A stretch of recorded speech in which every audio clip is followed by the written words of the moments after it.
तो सुपरपोजिशन का ये मीनिंग होता है Y R equals to Y one plus Y two. ठीक है। और यहाँ पे हमने क्या देखा था, कुछ मैथमेटिक्स देखा था।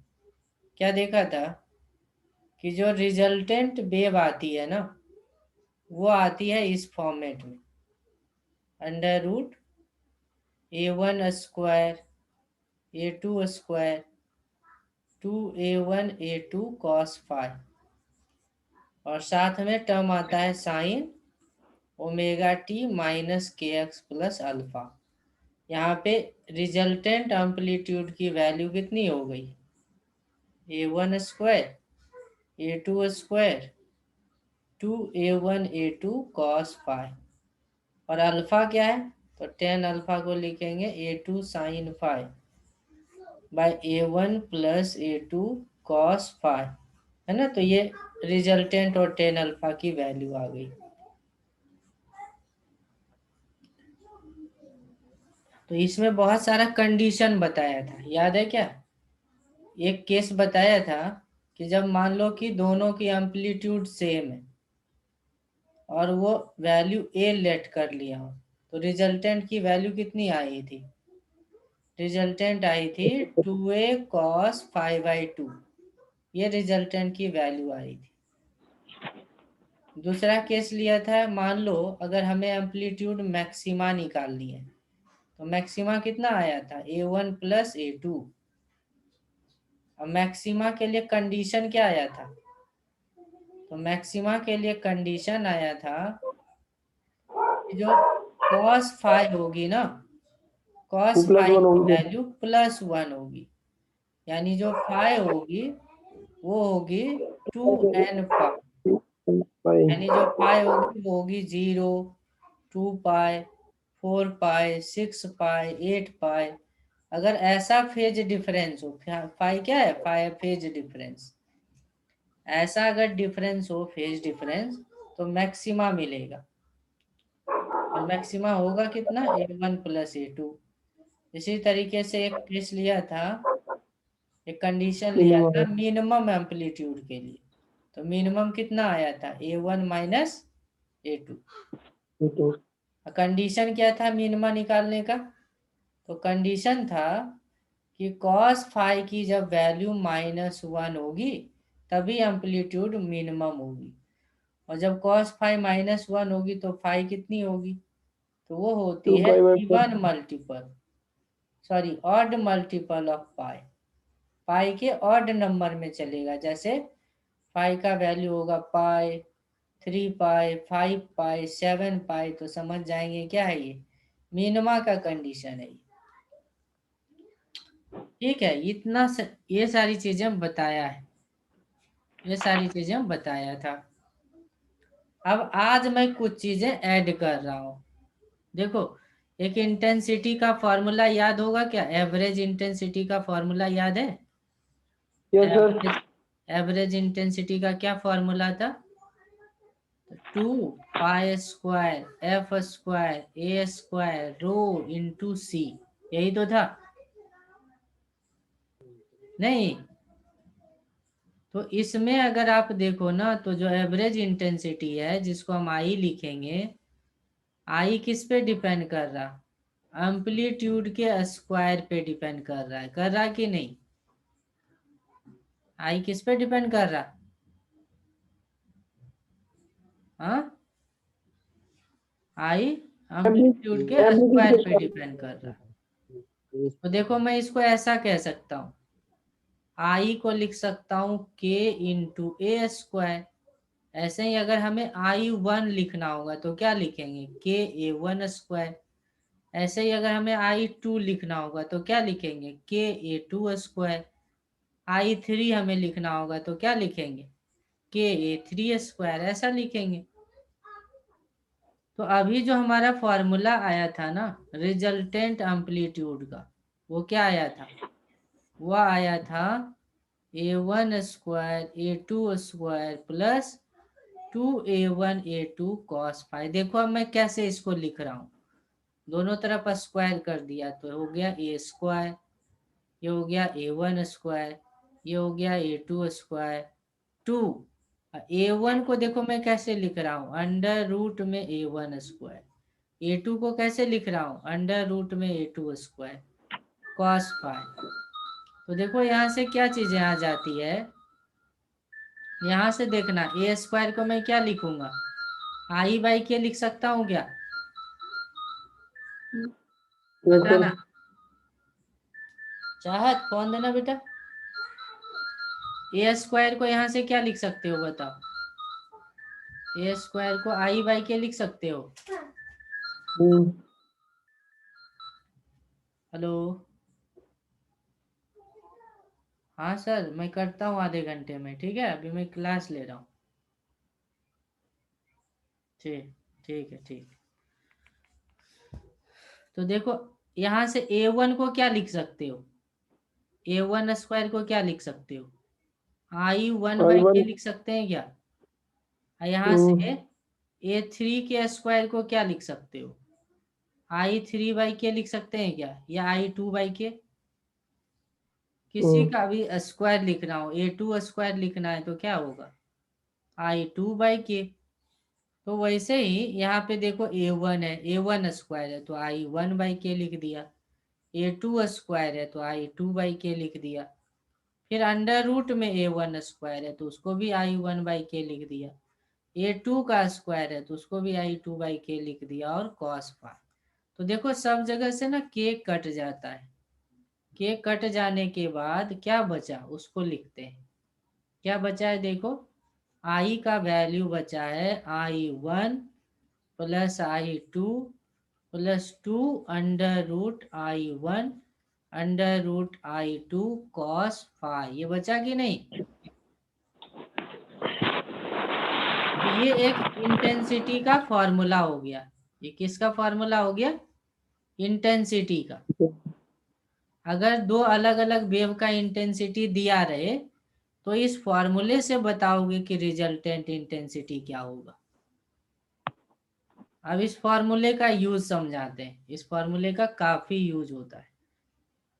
जैसे हमारे पास फॉर्मूला क्या आया, I equals to I1 plus I2 two under root I1 under root I2 cos five. यहाँ पे I क्या है, I है दो वेव के मिलने से, दो वेव के मिलने से बने वेव का रिजल्टेंट इंटेंसिटी, रिजल्टेंट इंटेंसिटी, यानी ये रिजल्टेंट इंटेंसिटी है, क्या है रिजल्टेंट। और I1 क्या है, ये तो इंटेंसिटी ऑफ फर्स्ट वेव है, intensity of wave one. I2 क्या है, intensity of wave two. Phi क्या है, फाई है फेज का डिफरेंस, फाई क्या है, फेज का डिफरेंस है। तो इस फॉर्मूले की बहुत ज्यादा यूज होती है। अच्छा बता सकते हो कि इंटेंसिटी मैक्सिमम कब होगा, कितना होगा। चलो एक यस क्वेश्चन सर। पूछ रहा हूँ, find intensity maxima and also find condition. Maximum intensity क्या होगा और किस कारण से वो आएगा मैक्सिमम, बताओ। जब सर जब सर दो रिजल्ट वो क्या कहते हैं, दो वेव के बीच में एंगल 0 डिग्री हो जाएगा। हाँ यानी देखो ना फॉर्मूला है, फॉर्मूला से बोलो, ये फॉर्मूला तुम्हारे सामने है ना, ये फॉर्मूला तुम्हारे सामने है। तो ये वाला आई मैक्सिमा कब होगा, जब कॉस फाइव का वैल्यू मैक्सिमम होगा, वन होगा, नहीं। Yes sir. तो आई मैक्सिमा का फॉर्मूला लिख दूं, क्या हो जाएगा, I1 plus I2 plus plus I 2 under root I1 two under root root I2। I1 और रूट कॉस फाइव I2। का वैल्यू तो वन हो गया। अच्छा देखो मैं इसको कैसे लिख सकता हूँ, क्या मैं इसको ऐसे लिख सकता हूँ अंडर रूट I1 का स्क्वायर, और I2 को ऐसे लिख सकता हूँ अंडर रूट I2 का square plus 2 under root I1 under root I2। ये किसका फॉर्मूला है, ए प्लस बी का होल स्क्वायर है क्या? Yes sir. ये ए प्लस बी का होल स्क्वायर है क्या? देखो तो, है तो। यस ये सर है। Under root I one plus under root I two का होल स्क्वायर है। ये ए का काम कर रहा है, ये बी का काम कर रहा है, तो ये ए प्लस बी का होल स्क्वायर हो गया, है कि नहीं? Yes sir. तो निकल गया। आई मैक्सिमा कब होगा, कितना होगा? तो आई मैक्सिमा का ये फॉर्मूला हो गया। जब भी दो वेव मिले तो मैक्सिमम इंटेंसिटी का ये फॉर्मूला हो गया। कंडीशन क्या है? Condition for maxima. तो अभी अभी हमने बताया था ना कि इंटेंसिटी किस पे डिपेंड करता है? एम्पलीट्यूड पे डिपेंड करता है कि नहीं करता है? तो इंटेंसिटी मैक्सिमम कब होगी? जब एम्पलीट्यूड मैक्सिमम होगी। तो इंटेंसिटी के मैक्सिमा का कंडीशन वही होगा जो एम्पलीट्यूड के मैक्सिमा का। तो एम्पलीट्यूड के मैक्सिमा का कंडीशन क्या था बताओ? तो कंडीशन था कि फेज का डिफरेंस होना चाहिए इवन मल्टीपल ऑफ पाई, यानी फेज का डिफरेंस 0, 2 पाई, 4 पाई, 6 पाई, 8 पाई ऐसा आना चाहिए। नहीं, तभी जा करके इंटेंसिटी और एम्पलीट्यूड दोनों मैक्सिमम होगा। आ गया बात समझ में? Yes sir. चलो, अब इंटेंसिटी मिनिमा का कंडीशन भी निकाल सकते हो, उसकी वैल्यू भी निकाल सकते हैं। इंटेंसिटी मिनिमम कितना होगा बताओ? इंटेंसिटी का फॉर्मूला देखो, ये है I1 plus I2 two under root I1 under root I2 cos phi. अब यहां से तुम्हें बताना है, क्वेश्चन है फाइंड इंटेंसिटी मिनिमम एंड इस कंडीशन। क्या हो जाएगा बताओ? कब मिनिमम होगा?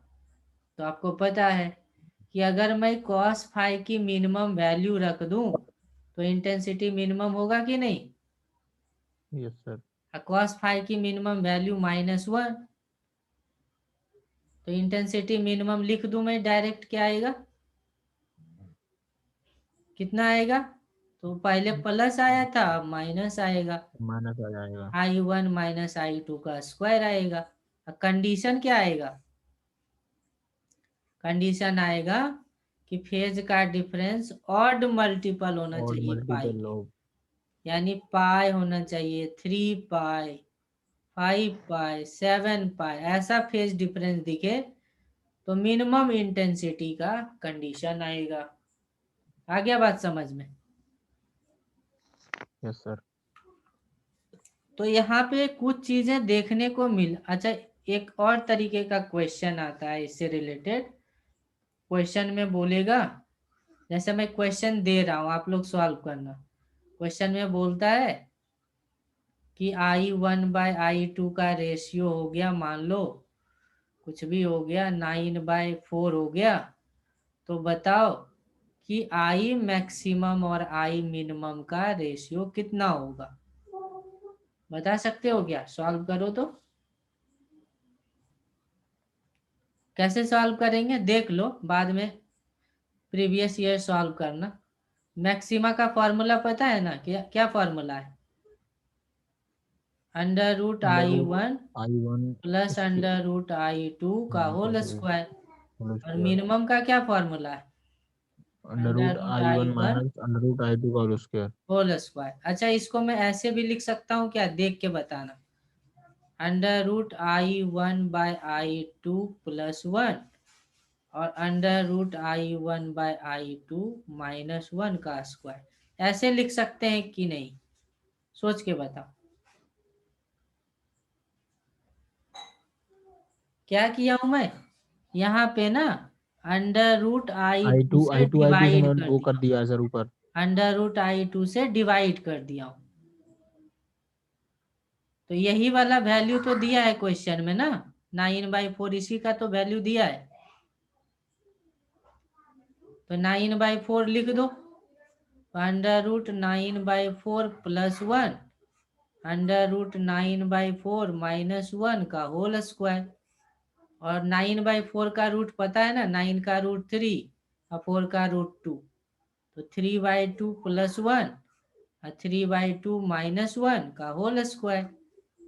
तो मैक्सिमा और मिनिमा का रेशियो क्या आ गया, मैक्सिमा और मिनिमा का रेशियो आ गया, एलसीएम लेके सॉल्व कर लो, तो आ गया 5 का स्क्वायर यानी 25। आंसर क्या आया, 25।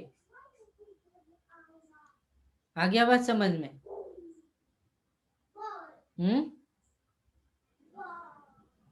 बोल नहीं रहे हो, यस सर। सो गए हो क्या? नहीं सर। ऐसा नहीं मैं बोलते जाऊं तुम लोग सो जाओ। नहीं सर, आज नहीं सोऊंगा सर।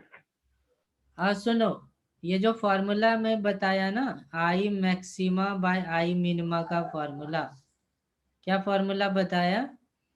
एक फॉर्मूला I1/I2 + 1। देखो यहाँ मैक्सिमा है ना, इसीलिए प्लस लिखा हूं, इधर मिनिमा है नीचे, इसलिए मिनिमा के नीचे साथ माइनस, इसका होल स्क्वायर हो गया। ये फॉर्मूला सही है। और मान लो कभी कभी क्वेश्चन में बोल देगा कि मैक्सिमा मिनिमा का ही रेशियो दिया हुआ है और आपको बताना है I1/I2 का रेशियो, तो भी कुछ नहीं करना, जहाँ पे I1/I2 है वहां पे लिख देना I maxima by I minima, कोई फर्क नहीं पड़ेगा, सॉल्व करने पे आंसर सेम आएगा। ठीक है, I maxima by I minima -1 का होल स्क्वायर।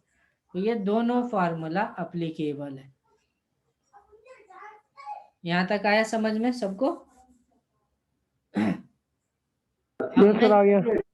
चलो, जब भी वेव की सुपरपोजिशन होती है ना, तो बहुत सारे फेनोमेनन डेवलप होते हैं। अब मैं क्या बता रहा हूं, when ever waves super imposes, है ना, जब भी वेव की सुपरपोजिशन होती है तो क्या होती है, बहुत सारी फेनोमेनन होती है। कौन कौन सी फेनोमेनन यहाँ पे देखने को मिलेगी? अभी हम लोग फिलहाल केवल एक फेनोमेनन की बात करेंगे, वो है इंटरफ्रेंस। ठीक है, इंटरफ्रेंस। और सेकेंड फेनोमेनन है स्टैंडिंग वेव फॉर्मेशन। दो फेनोमेनन की बात करेंगे, एक इंटरफ्रेंस और दूसरी standing wave.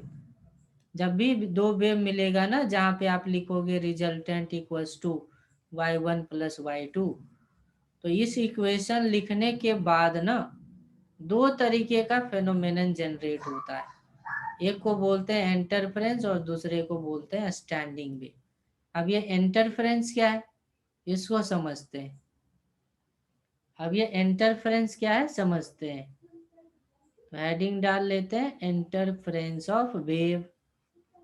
Interference of wave, interference ना पहले ही पढ़ चुके हो, अभी ना जो भी चीजें कर रहे हो दैट इज इंटरफ्रेंस। इंटरफ्रेंस क्या होती है, कुछ तुम्हें दिखा था क्या कि जब भी ना दो वेव कहीं पर किसी मीडियम में दो वेव आकर के मिलती है,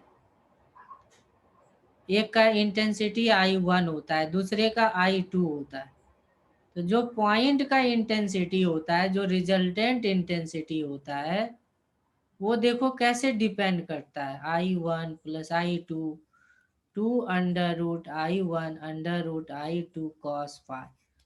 तो ये वेरिएबल है, इंटेंसिटी क्या है, ये कांस्टेंट है,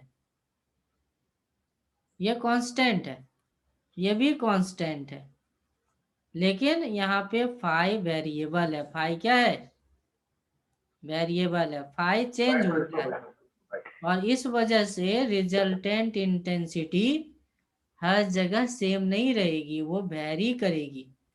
रिजल्टेंट इंटेंसिटी हर जगह क्या रहेगी, वेरिएबल होगी। तो जब भी दो वेव मिलती है, जब भी दो वेव का सुपरपोजिशन होता है, तो उसकी इंटेंसिटी वेरी करती है। इस फेनोमेनन को ही इंटरफ्रेंस बोली जाती है। क्या समझ में आया interference? whenever two waves meets in a single medium, then intensity changes from a minimum value to a maximum value periodically,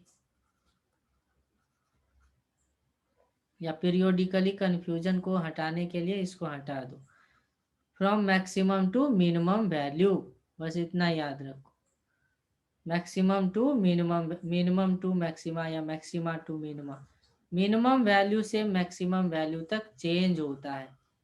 क्या चेंज होता है? इंटरफेरेंस कैसी फेनोमेनन है? तो जो इंटेंसिटी में चेंज आती है ना, उस फेनोमेनन को बोलते हैं इंटरफेरेंस। इंटरफेरेंस किसको बोलते हैं? जब भी वेव मिलती है ना, तो हर जगह इंटेंसिटी समान नहीं होती है, इंटेंसिटी में बदलाव होता है। उस बदलाव के करस्पॉन्डिंग जो फेनोमेनन होती है उसको क्या बोलते हैं? इंटरफेरेंस। और इंटरफेरेंस में कभी इंटेंसिटी की वैल्यू मिनिमम हो जाती है और कभी मैक्सिमम हो जाती है। तो जब इंटेंसिटी मिनिमम होती है तो उस पार्ट को बोलते हैं डिस्ट्रक्टिव इंटरफेरेंस। क्या बोलते हैं? Destructive interference. और जब मैक्सिमम होगी वैल्यू तो उसको क्या बोलेंगे? Constructive interference. Constructive interference. तो दो पार्ट हो गया इंटरफेरेंस का, destructive and constructive. Destructive and constructive interference, है ना? दो पार्ट हो गया। अरे यार, दो पार्ट हो गया फेनोमेनन की। क्या यहाँ से समझ में आया? इंटरफेरेंस वर्ड का मतलब क्या समझ में आया? इंटरफेरेंस वर्ड का मतलब क्या समझ में आया? जल्दी से बताओ। इंटेंसिटी में जो चेंज हुआ सर वही। Variation, variation in intensity, variation in intensity with phase difference. Simple word में आप ये याद रखो, वेरिएशन इन इंटेंसिटी, इसी को हम लोग बोलेंगे इंटरफेरेंस। ये इंटरफेरेंस हो गया। अच्छा, कंस्ट्रक्टिव इंटरफेरेंस क्या हो गया ये बताओ। कंस्ट्रक्टिव इंटरफेरेंस का क्या मतलब है? कंस्ट्रक्टिव इंटरफेरेंस का क्या मतलब है? जल्दी से बताओ। कंस्ट्रक्टिव इंटरफेरेंस का मतलब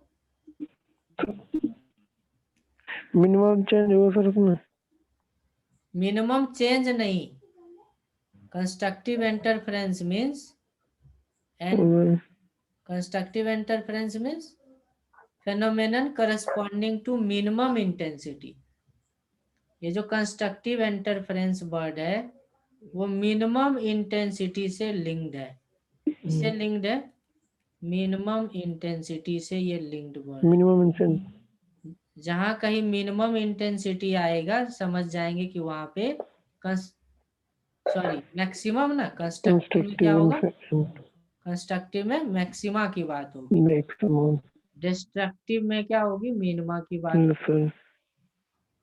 डिस्ट्रक्टिव इंटरफेरेंस, डिस्ट्रक्टिव इंटरफेरेंस किससे रिलेटेड होगा?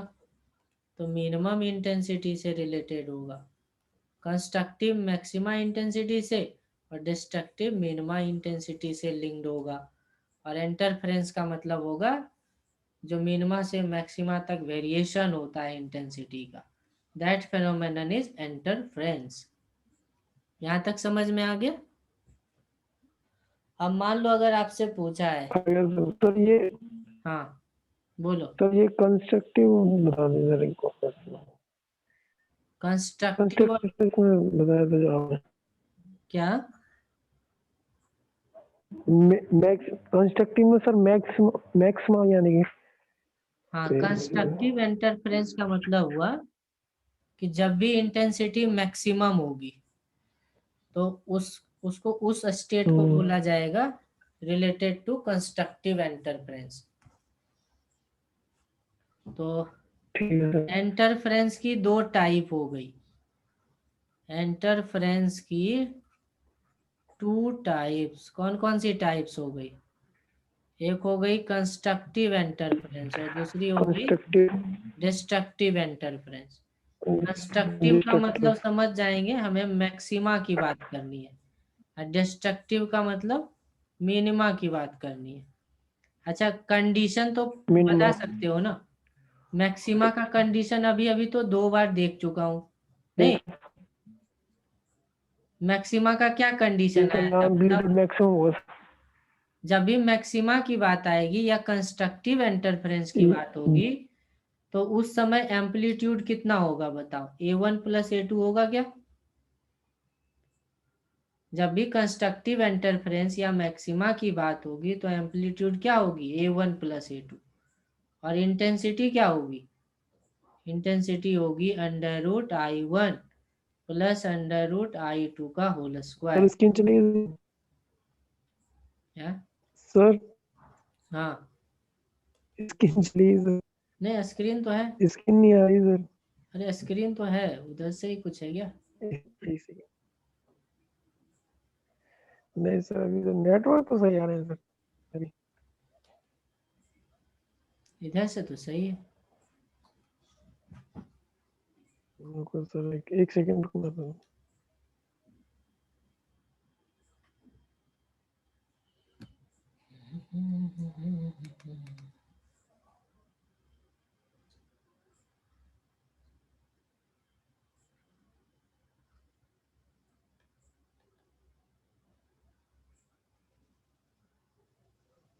आ रही है कि नहीं? आ गया सर, हाँ, आ गई सर, चलो आगे देखते आ हैं। गई सर। तो मैक्सिमा का और कौन सा कंडीशन था बताओ? हम्म मैक्सिमा का और कौन सा कंडीशन? फेज का डिफरेंस, सर फेज का डिफरेंस E1 मल्टीपल ऑफ पाई होना चाहिए, यानी 0, 2 पाई, 4 पाई, 6 पाई, 8 पाई, ऐसा कुछ होना चाहिए। ठीक है। इसी तरीके से डिस्ट्रक्टिव की बात करेंगे। डिस्ट्रक्टिव में एम्पलीट्यूड क्या होगी? A1 - A2 होगी। इंटेंसिटी कितनी होगी डिस्ट्रक्टिव में? तो √I1 - √I2 का होल स्क्वायर। और फाई क्या होगा?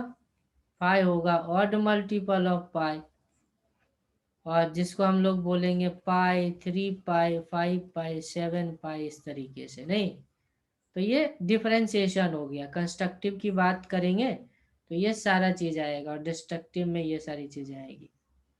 एक चीज और यहाँ पे मैं बताऊंगा, एक रिलेशन होती है वेव में, relation between phase difference and path difference. क्या हो गया?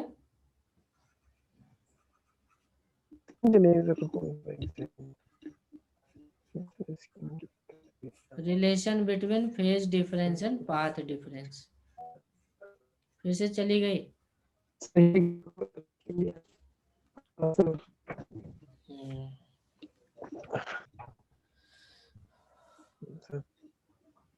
आ रही है स्क्रीन?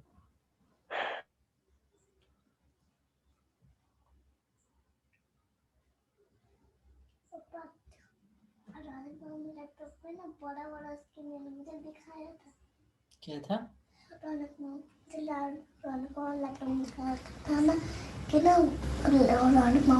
में बहुत बड़ा स्क्रीन था। तुम्हारे में भी तो बड़ा है। हाँ, छोटा स्क्रीन इसको बोलते हैं, इसको स्क्रीन बोलते हैं। पापा।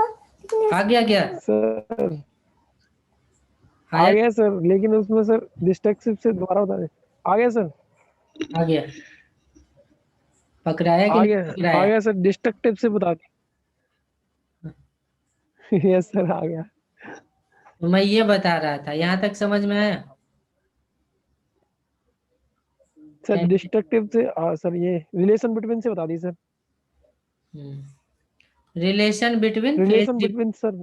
हाँ, ये तो मैं अभी स्टार्ट कर रहा हूँ। Relation between phase difference and path difference. तो ये रिलेशन बहुत जरूरी है वेव में। देखो क्या होती है, मान लो अगर एक वेव है, तो साइन वेव को इस तरीके से लिखते हैं ना।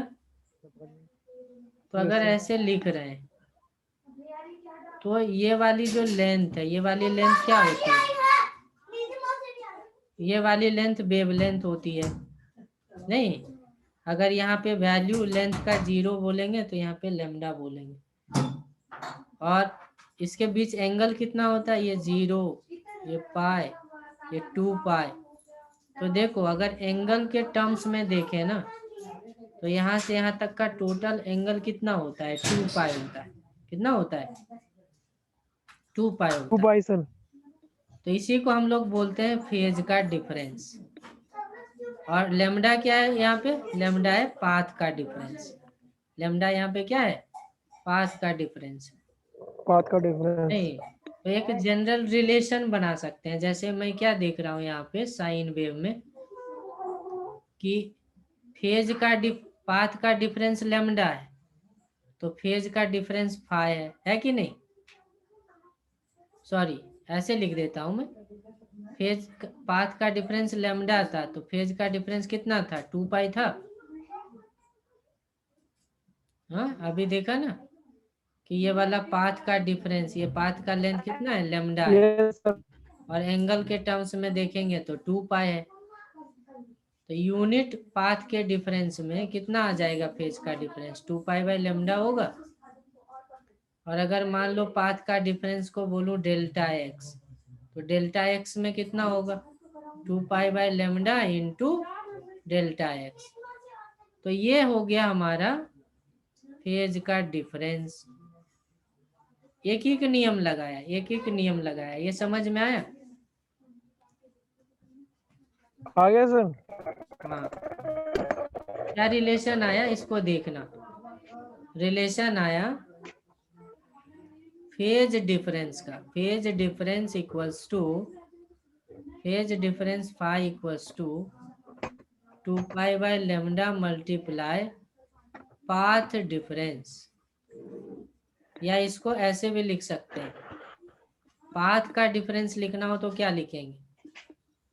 पाथ का डिफरेंस अगर लिखना हो तो पाथ का डिफरेंस क्या लिखेंगे?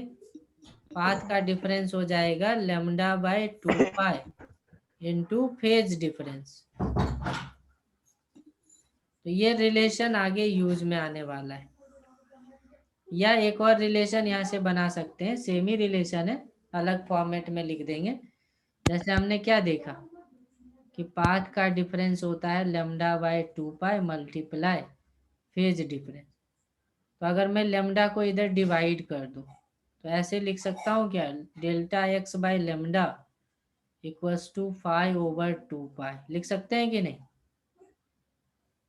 Delta x over lambda equals to 5 over 2 pi. तो ये भी एक रिलेशन हो गया, relation between path difference and phase difference. Delta x क्या है? Path difference. और फाई क्या है? Phase difference. Phase difference. तो आपसे क्वेश्चन में क्या पूछा जा सकता है कि मान लो कहीं पे कंस्ट्रक्टिव इंटरफेरेंस हो रहा है, तो कंस्ट्रक्टिव इंटरफेरेंस में कितना फेज का डिफरेंस रहा हो, पाथ का डिफरेंस रहा होगा, बता सकते हो? कंस्ट्रक्टिव इंटरफेरेंस में पाथ का डिफरेंस कितना रहा होगा? या कहीं पे मान लो डिस्ट्रक्टिव इंटरफेरेंस हो रहा है, तो वहां पे पाथ का डिफरेंस कितना रहा होगा, ये बताना है। तो अभी अभी हम क्या देखें कि कंस्ट्रक्टिव इंटरफेरेंस में फेज का डिफरेंस होता है 2n पाई। देखे हैं कि नहीं? Yes sir. तो पाथ का डिफरेंस का फॉर्मूला लिख लो। पाथ के डिफरेंस का फॉर्मूला होता है lambda by 2 pi multiply phase का डिफरेंस। अब वैल्यू पुट कर दो। कंस्ट्रक्टिव में पाई कितना होता है? 2n पाई होता है। तो पाई से पाई कैंसिल आउट हो गई, 2 से 2 कैंसिल आउट हो गई, कितना बचा? पाथ का डिफरेंस आया n लेमडा। क्या आया पाथ का डिफरेंस? इसका मतलब ये हुआ कि अगर पाथ का डिफरेंस ना लेमडा हो, 2 लेमडा हो, 3 लेमडा हो, 4 लेमडा हो, 5 लेमडा हो, ऐसे हो ना, तो समझ जाना कि वहां पे कंस्ट्रक्टिव इंटरफेरेंस हो रहा है, मैक्सिमा की बात हो रही है। डिस्ट्रक्टिव इंटरफेरेंस में क्या आया था फेज का डिफरेंस बताओ? डिस्ट्रक्टिव इंटरफेरेंस में फेज का डिफरेंस आया था ऑड मल्टीपल ऑफ पाई। तो पाथ डिफरेंस का फॉर्मूला क्या होगा? Lambda by 2 pi multiply phase का डिफरेंस। तो उसकी वैल्यू रख दो, तो 2n + 1 इंटू पाई, तो पाई से पाई कट गया, क्या बचा? 2n + 1 lambda by 2। Lambda by 2 का मतलब क्या हो गया? 0.5। यानी अगर ऐसे आए 0.5 lambda, 1.5 lambda, 2.5 lambda, 3.5 lambda, 4.5 lambda, अगर ऐसा पाथ का डिफरेंस आ जाए तो समझ जाना कि डिस्ट्रक्टिव इंटरफेरेंस होगा, मिनिमा का कंडीशन होगा। आ गया बात समझ में? यहाँ आ तक गया है सर। बात समझ में? Yes sir. चलो ठीक है, आ गया सर, आ गया। ठीक है। अब देखो इंटरफेरेंस ना, इंटरफेरेंस की मैं बात कर रहा हूँ। इंटरफेरेंस आपसे पूछा जाएगा condition, interference for sustainable interference की कंडीशन क्या है, और नॉट सस्टेनेबल की क्या कंडीशन है। इंटरफेरेंस सस्टेनेबल हो और नॉट सस्टेनेबल हो, उसकी कंडीशन क्या है बताना है। तो सस्टेनेबल का मतलब हुआ, कभी कभी ऐसा होता है ना कि इंटरफेरेंस तो हो रहा होता है, लेकिन ना वहां पे क्या होता है, हमें मालूम नहीं चलता है कि इंटरफेरेंस हो रहा है कि नहीं। ठीक है, तो जहाँ पे हमें पता चल जाए कि नहीं इंटरफेरेंस हो भी रहा है और हमें दिखाई भी पड़ रहा है, तो उसको बोलते हैं सस्टेनेबल इंटरफेरेंस। क्या बोलते हैं? सस्टेनेबल हाँ। और इंटरफेरेंस। मान लो इंटरफेरेंस कहीं पे हुआ और हमें मालूम ही नहीं पड़ा, तो उस इंटरफेरेंस को क्या बोलते हैं? सस्टेनेबल नॉन नहीं है, सस्टेनेबल। इंटरफेरेंस सस्टेन नहीं कर रहा है। तो कंडीशन क्या है? तो कंडीशन ये है इंटरफेरेंस सस्टेन करने के लिए कि two waves must be coherent. Two waves must be coherent. Coherent का मतलब हुआ ना, two waves must be coherent का मतलब हुआ कि जो दो वेव इंटरफेरेंस कर रहा, उन दोनों का माता पिता एक ही होना चाहिए। कोहेरेंट का मतलब यही है। ऐसे समझो कि यहाँ पे मान लो एक बल्ब लगा हुआ है, ठीक है, यहाँ पे बल्ब लगा हुआ है, और यहाँ पे मैं एक छोटा सा होल बना दिया और एक यहाँ पे छोटा सा होल बना दिया, और सब जगह वॉल है, दीवार है, तो लाइट यहाँ से जाएगी कि नहीं जाएगी? यहाँ से भी जाएगी। और मान लो यहाँ पे लाइट यहाँ से भी पहुंचेगी यहाँ, और यहाँ से भी पहुंचेगी यहाँ। तो देखो दो वेव तुम्हें दिख रहा है कि नहीं? वेव 1 और वेव 2, दो वेव दिख रहा है कि नहीं? इन